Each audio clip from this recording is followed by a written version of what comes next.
우리가 그 고종 황제, 이제 마지막에 대한제국이 됐으니까 고종 황제 때 우리나라가 망했잖아요. 그 고종 황제 이전에 왕이 세 분이 계셨거든요. 이 시기를 세도정치라는 그 표현을 써요. 세도정치. 세도정치. 요게 시험에 아주 그냥 단골로 출제되는 내용이죠. 세도정치. 순조, 헌종, 철종. 요렇게 세 임금의 시대가 있었다고. 고정 임금이 있기 전에. 자, 세도정치가 뭐냐면 말 그대로 세도가의 아주 끝발날리는 그 가문한테 그 가문이 아주 그냥 휘두르는 거예요.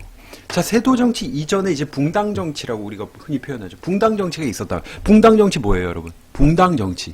우리가 흔히 붕당정치 얘기한 다음에 그 다음에 이제 세도정치로 넘어갑니다. 그 다음에 나라가 일본한테 먹혔죠. 붕당정치가 뭐예요? 요거 하나 짚고 가죠. 붕당정치 많이 들어봤잖아요. 붕당정치가 뭐 붕신이어서 붕당정치인가요? 여러분, 붕당정치가 뭐냐면요, 당이 붕괴됐다는 뜻입니다. 그러니까 지금 꼬라지를 보면은 당끼리 무슨 동인, 서인, 남인, 북인 뭐 노론, 소론 해가지고 지들 쌈박질하는데 바빴다고요. 붕당정치. 그래가지고 뭐 이제 영조, 정조 이제 탕평책을 뭐 이렇게 아주 탕탕평평하게 이렇게 하신 그 시절 이제 붕당정치가 있었죠. 근데 붕당정치는 요 살인 간의 싸움, 그 붕당정치 이전엔 뭐가 있었냐? 훈구파, 살인파가 있었단 말이에요. 자, 훈구파는 뭐냐면요. 여기도 요 맥락을 좀 이해하시면 됩니다. 훈구파 뭐냐? 아주 공훈을 세웠어요. 훈장 달았다고요. 언제 훈장을 달았겠어요? 조선이 건국될 때. 아주 시작부터 가보자고요. 조선이 건국될 때 이런 공훈을 세운 사람들이 훈구파예요. 공훈을 세운 사람인데 구가 옛구자예요. 옛날에 조선 이제 초기 때 그 훈구파라는 그런 어떤 세력이 있었고, 그리고 살인파는 원래 선비. 우리가 흔히 말하는 항상 선비인데, 요 선비질 한다고 하잖아. 이분들은 관직에 원래 뜻이 없는 분들이에요. 살인이 뭐냐면, 선비사자에 수풀림자예요. 수풀에 들어가서 사는 선비예요. 관직은 나는 안 해. 그 더러운 때 왜 묻혀? 이런 느낌이라고. 느낌 빠고죠. 훈구파는 막 공을 세우고, 막 나라를 막 뒤엎고, 막 해가지고, 막 권력에 가있고, 막 이런 거였단 말이에요. 근데 훈구파가 조선에 세울 때 이제 세운 분들이란 말이에요. 근데 시간이 가면서 이분들이 이제, 왜냐면 조선에 세워진 지 그 개국공신들이 시간이 지나면 개국공신이 아니잖아요, 더 이상. 그러면 살인파가 이제 대거 득세하는데, 살인파가 이제 서로 파벌을 나뉘고 쪼갠 거야. 아까 말씀드린 동인, 서린, 남인, 노인, 뭐 노론, 소론 뭐 이렇게 해가지고 막 지들끼리 치고받고 싸워. 근데 이제 그런 붕당정치를 하다가 급기야 이제 세도정치로 들어가게 되는데요. 자, 순조 볼게요. 순조라는 임금이 왕이 됐는데 정조 다음의 임금이에요. 정조까지는 아주 우리가 잘 나갔죠. 영조, 정조까지는 잘 나갔단 말이에요. 지금 보니까 여러분들 아프리카 TV에 지금 시청자분들의 수준이 굉장히 높아요. 지금 여러분들 아주 훌륭한 학생들이에요. 자, 지금 순조가 왕이 됐단 말이에요. 순조가 왕이 됐는데 정조 임금이 이제 돌아가신 다음에 순조가 왕이 됐는데 몇 살 때 왕이 됐냐? 11살 때 됐습니다. 초딩이죠. 초딩이 왕이 됐단 말이에요. 그럼 여러분 우리 상식적으로 가보자고요. 뭐 암기 이런 거 말고 상식적으로 11살이 왕이 됐어. 11살짜리가 대통령이 됐어요. 그럼 어떻게 되는 겁니까? 뭘 알아요? 11살. 터닝 카드 이런 거 이제 하시고 11살. 정치라는 거 뭐 압니까? 안 된다. 아무것도 몰라. 그러니까 여러분 지금 그렇게 어떤 이제 초등학생 의사결정을 보통 누가 합니까? 누가 해요? 순실이가 아니라, 네. 여러분, 순실이가 아니라요. 보통 그러면 엄마가 대신 뭐 결정해 주잖아요. 우리 어렸을 때도 그랬으니까. 자, 그래서 이때부터 어머니 쪽의 친척들까지, 어머니 쪽의 친척들까지, 이걸 외척들이라고 합니다. 우리가 외가라고 표현하잖아요. 외척들이 왕을 그냥 왕 11살밖에 안 되는데 요걸 앞세워가지고 지들끼리 다 헤쳐먹는 거예요. 원래 왕이라는 거는 나라를 이제 내가 진짜 왕이 곧 나라고 백성들을 아끼고 이런 거잖아요. 왕이 철학이 있고 정치에 대해서 되게 교육을 받고 벌써 세자 시절부터 이렇게 돼야 되는데 그런 게 아니 무의미한 거예요. 외척들은 정치에 대해 뜻이 없어. 그냥 자기네들이 친척들이 한두 명이니까 자기들이 뭐 왕의 엄마의 사돈의 팔촌의 옆집에 무슨 이딴 식으로 나가는 거예요. 여성 차별이 아닙니다. 자, 그래서 그 당시 이제 안동 김씨. 자, 근데 이 순조 이분이 11살 때 왕이 됐는데요. 이분이 또 돌아가셨어요. 근데 이게 또 되게 이야기가 많습니다. 뭐 독살 당했는데 어쩌고, 이 세도정치기의 왕들이. 가지고 다음 왕이 헌종인데, 이분은 더 심해요. 8살 때 왕이 됐습니다. 이때 여러분 아까 나왔던 풍양조씨, 외척이 풍양조씨. 이분이 지금 뭐 그 기록에 의하면은 꽃미남이셨대요. 저를 딱 떠올리시면은 헌종 임금님이 좀 떠올리실 수도 있습니다. 11살 때 왕이 된 순조. 얼마나 순진하겠어요. 11살이니까. 그 다음에 왕이 됐는데 이 왕은 8살 때 왕이 된 거예요. 헌종. 아주 그냥 헐어버린 거죠. 아주 나라가 그냥 헐어버렸어요. 이때. 세도 정치가 계속 이어졌으니까. 외척들은 별 생각이 없습니다. 자기 그냥 돈 버는 거. 응? 아주 그냥 얼마나 삥 뜯을지 요 생각이라고. 자, 헌종이 8살 때 뭐 헐었다고요. 그냥 그렇게 외우시라고요. 그냥 잘 바로 안 외워지잖아요. 헌종. 자, 이때는 포양조씨라는 그 외척들이 득세를 했단 말이에요. 8살이 이분이 꽃미남이고 좀 요게 독살설이 또 많이 있어요. 독살 당했다고. 8살 때 왕이 돼가지고 이 꽃미남이어가지고 이분이 뭐 나름 기록에 의하면 뭐 똑똑하셨다고 하는데 꽃미남이고 하니까 또 이걸 좀 그래서 더 그랬던 건지 모르겠는데 또 밝히신 거예요. 그래서 그런지 이제 단명하신 거죠. 20대 초반인가 돌아가셨어요. 그러고 났는데 이분한테 아들이 또 없었어요. 문제가 아들이 없었다고요. 왕을 잃을 아들이 없는 거예요. 그걸 어떻게 했냐면 이 신하들이 그때 이제 세도 정치기니까 이거 뭔가 하나를 이제 내세워야 되는데 꼭두각시를 그래가지고 내세운 게 뭐냐면 어떻게 왕의 친척들을 하다 보니까 지금 강화도 유배가 있는 사람이 있어. 그게 바로 철종입니다. 갔는데 아주 깜짝 놀라버렸어요. 이거는 머슴이야, 머슴. 왕으로 데려가려고 하는 농사 짓고 있는 사람 데려다가 앉힌 거예요. 글자도 몰라. 아무것도 몰라. 근데 어차피 그건 중요하지 않았어요. 왜냐면 꼭두각시니까. 강화도에 있는 진짜 머슴 같은 사람 앉혀다가 왕 시킨 거예요. 이때 또 안동김 씨가 장을 했죠. 세도 정치, 외척이 득세를 해서. 근데 사실 이분이 아무것도 몰라요. 정치에 대해서 잘 모르시고. 그리고 이분이 그냥 농사 짓다가 고생하다가 왕이 딱 됐으니 내 맘대로 다 되잖아요. 그리고 궁녀들이 한둘이 아닌 거예요. 아주 이분이 또 그리고 술을 잘 자셨죠. 그러니까 술 먹으니까 또 궁녀들이 옆에 쫙 깔려 있어요. 그래서 아주 그냥 즐기신 거예요. 아주 문란하셨죠. 이렇게 세도정치, 이게 수렴청정이라고 우리가 흔히 말하죠. 수렴청정이 뭐냐?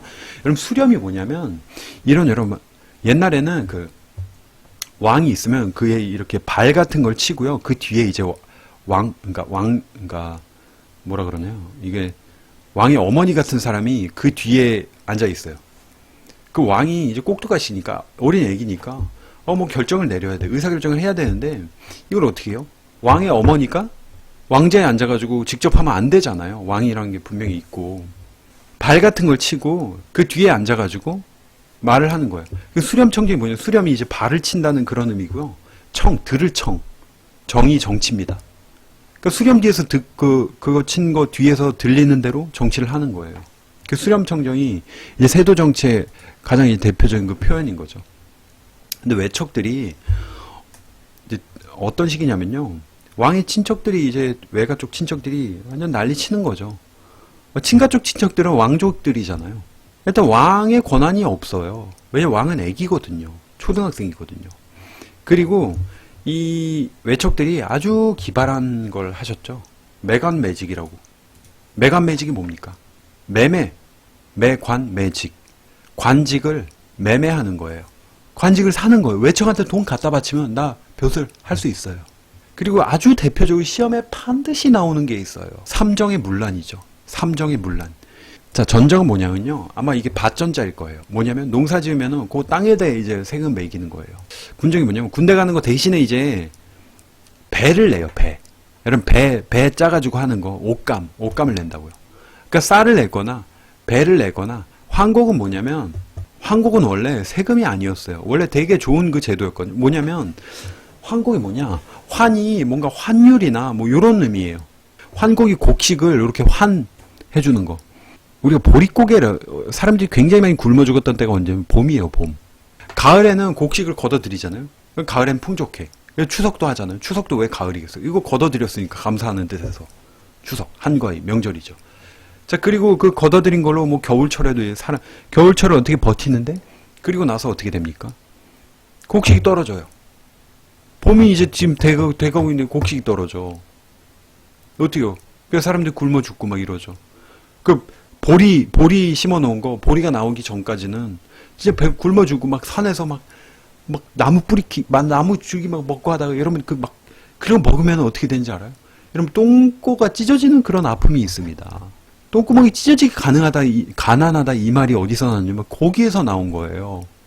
왜 똥구멍이 찢어지기 가난하다고 하냐면 이게 봄철에 먹을 게 없어가지고 나무 뿌리나 뭐 이런 거 나무 껍질 이런 거 먹잖아요. 그러면은 이게 소화가 안 돼요. 소화가 안 되고 그 질감 그대로 이제 배출이 돼야 되는데 이러면은 저도 경험해 본 건 아닌데 여러분 그럴 것 같지 않아요? 그 거친 걸 이제 먹어야 되니까. 근데 살려면 그렇게 농민들이 힘들 때 이제 환곡 제도가 굉장히 좋은 제도. 원래는 왜냐면 이게 춘대춘합, 봄에 대 빌려주어요. 그리고 가을에 납부하는 거예요. 봄에 그렇게 힘들 때 빌려줬다가 가을에 니들 곡식 걷었을 때 그때 이제 다시 이제 돌려받는 요런 어떤 제도 굉장히 좋은 거죠. 근데 요게 완전히 지금 변질됩니다. 그 삼정이 뭐냐? 전정, 군정, 환정이라고도 하는데 환곡. 이렇게 세 가지란 말이에요. 내가 지금 관직을 예를 들어 뭐 국방부 장관 돈 주고 샀단 말이에요. 아니 뭐 저기 뭐냐? 전주 지방에 뭐 내가 진짜 원님 수령이 됐어요. 우리 사또라고 말하는 게 됐죠. 돈 주고 샀어요. 그러면 여러분들 이게 어떻게 됩니까? 본전 뽑아야지. 정답. 이게 완전히 재테크 수단이 되는 거예요. 관직이 매간매직. 백성 맞아요. 내가 이 관직 샀는데 예를 들어 1,000,000원 들었어. 그러면 한 1억을 뽑아내는 거예요. 백성들한테. 아주 원래 이 조세제도가 기본적으로 있으니 이 조세제도를 완전히 썩어 문드러지게 만드는 겁니다. 왜냐면 내가 본전 뽑아야 되니까. 응? 그래서 전정 원래 밭을 가지고 이제 농사를 짓고 이런 거에서 이제 해야 되는데 무슨 황무지 야 이거 네 땅이잖아. 세금 내. 세금 안 내? 안 내면 잡아 가둬요.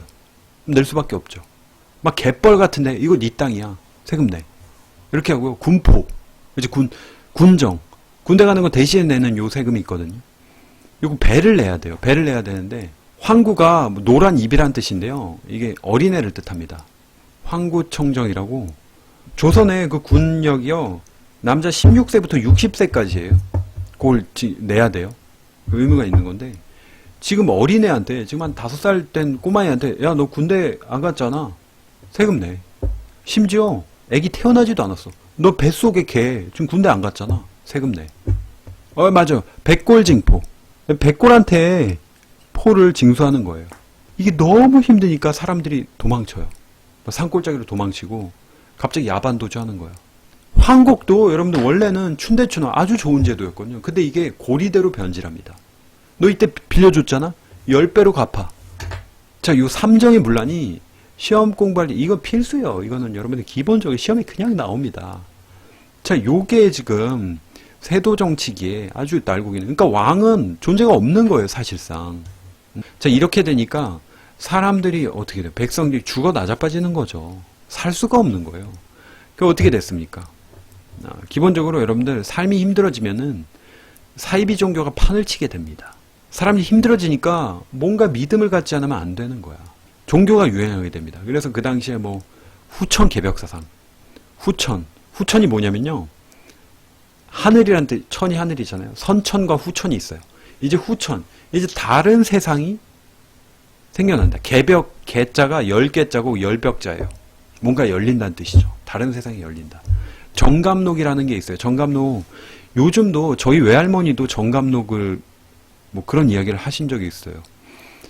정씨가 왕이 된다는, 무슨 계룡산 밑에 정도령인가 사는데, 정도산가 그 정씨 가문의 왕이 된다. 뭐 그런 게 이제 종교가 막 득세를 하는 거죠. 그리고 이때부터 비로소 이제 천주교가 이제 들어오기 시작해요. 처음 여러분 이게 원래는 종교가 아니었어. 서학이었어. 서학. 학문이었다고요.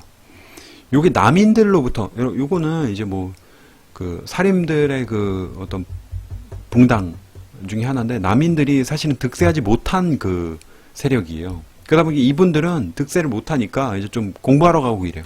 중국에 공부하러 갔어. 가서 어떻게 됩니까? 가서 갔는데, 서학이라고 저 서쪽에, 서양 쪽에 학문이라고 배워왔어요. 근데 사실 그게 알고 보니 천주교였던 거죠. 알고 보니까 이게 내용을 계속 따지고 보니까 종교야.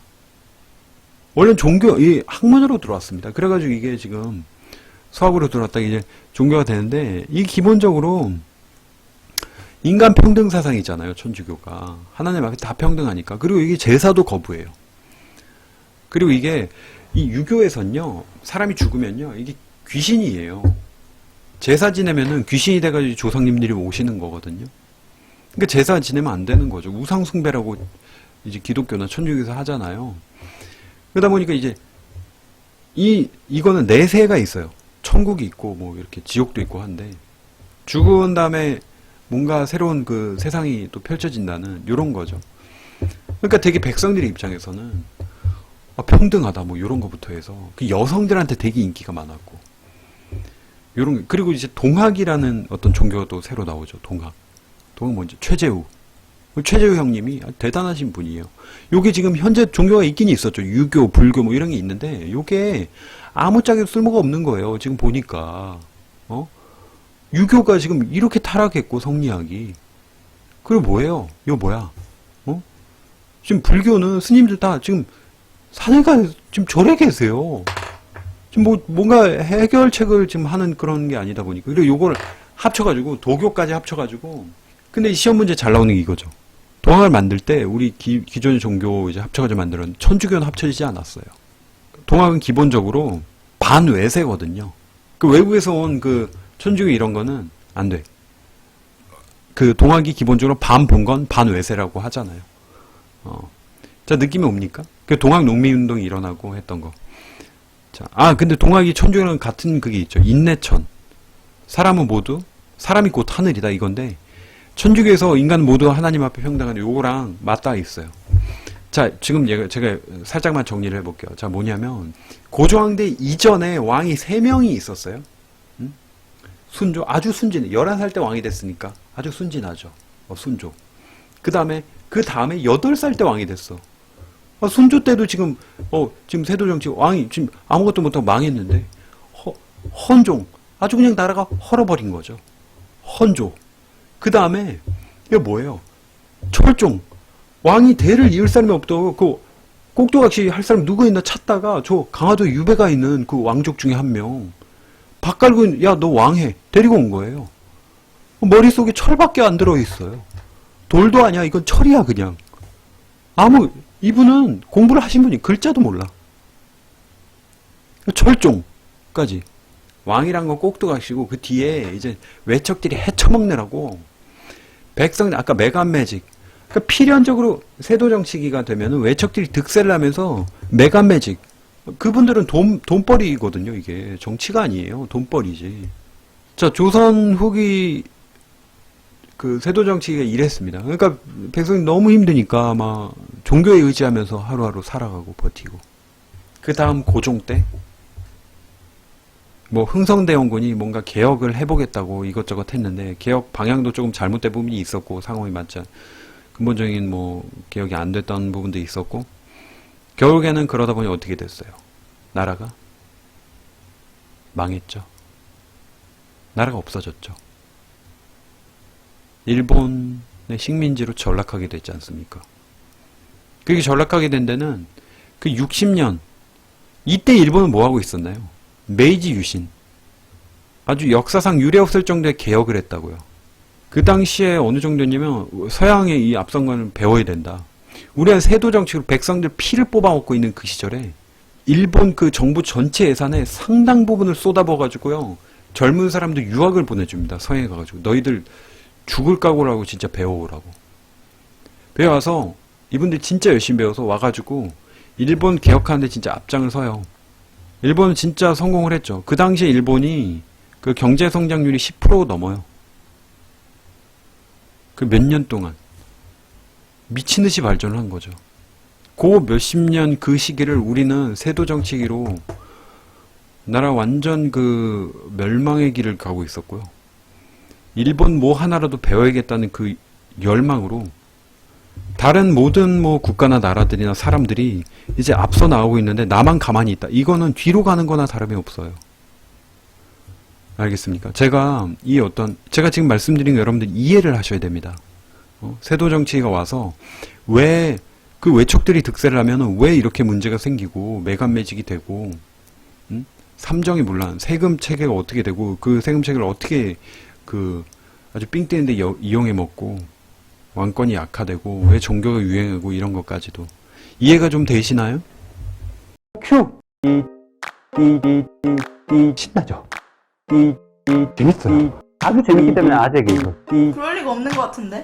할 수 있다! 정말 소중하다! 저 호자가 아니다! 실수하고 난 다음에 모니터 부시지 마세요! 또 감수하고 또 실패하고 부시지 마세요. 비싼 놈이. 이런 되냐고요? 사랑합니다. 안녕. 수고 많았어요.